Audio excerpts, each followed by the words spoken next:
ya, dengan sikap tidak mencari kepentingan sendiri, katanya gitu ya, tidak mencari pujian yang sia-sia, harus rendah hati, mengutamakan orang-orang lain, memperhatikan kepentingan orang lain, gitu ya. Jadi itulah pikiran dan perasaan Yesus yang dikatakan oleh Rasul Paulus yang harus ada di tengah-tengah kebersamaan jemaat di Filipi. Nah, Bapak Ibu, itu juga menjadi sesuatu yang harus kita miliki dalam kebersamaan kita ya, karena kita tahu di mana sih kita ini bisa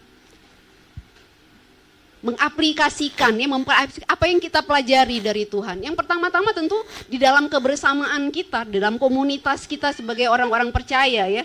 Kalau kita baca Bapak Ibu di dalam Yohanes pasal 13 tadi ya, ayatnya yang ke-34 ya, Tuhan Yesus bilang begini kepada murid-muridnya ya. Aku memberikan perintah baru kepada kamu, yaitu supaya kamu saling mengasihi. Sama seperti aku telah mengasihi kamu, demikian pula kamu harus saling mengasihi. Jadi di mana kita belajar ya untuk mengaplikasikan apa yang kita sudah dapat, dan kita yang pengajaran tentang Tuhan yang kita sudah tahu itu gitu. Di dalam kebersamaan kita dulu gitu ya, bukan di luar dulu gitu.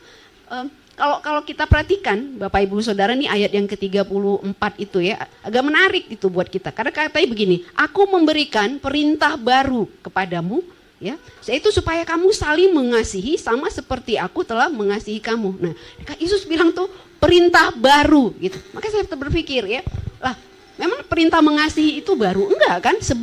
Sebelumnya Tuhan Yesus juga sudah pernah bilang bahwa perintah yang utama, perintah yang terutama itu adalah apa? Mengasihi Tuhan dan mengasihi sesama lah. Kok sekarang dikatakan bahwa ini adalah perintah baru gitu ya.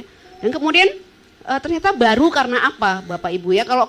Kalau di sebelumnya itu mengasihi sesama itu adalah mengasihi secara umum ya kan. Tapi kalau ini secara khusus Tuhan bilang kamu harus saling mengasihi di dalam komunitasmu gitu kan, antara sesama kamu dulu gitu. Nah, kenapa itu penting Bapak Ibu Saudara ya? Karena menjadi murid Kristus itu seperti kemarin sudah dijabarkan oleh Ibu Pendeta itu kan gak gampang gitu ya. Ada tantangan, ada harga yang harus dibayar, dan itu gak mudah gitu. Dalam perjalanan kita ya, prosesnya kita ini bertumbuh sebagai murid ya kan, karena kata Bapak Pendeta kan kalau jadi murid itu harus naik kelas lah, masa mau di situ terus gitu ya, sama kayak anak sekolah juga kan, nggak TK terus, nggak kelas 1 terus, tapi naik terus gitu. Nah itu juga yang harus kita jalani kan, bahwa setiap waktu dengan bertambahnya usia, dengan bertambahnya waktu lamanya kita mengikut Tuhan, kelas kita juga makin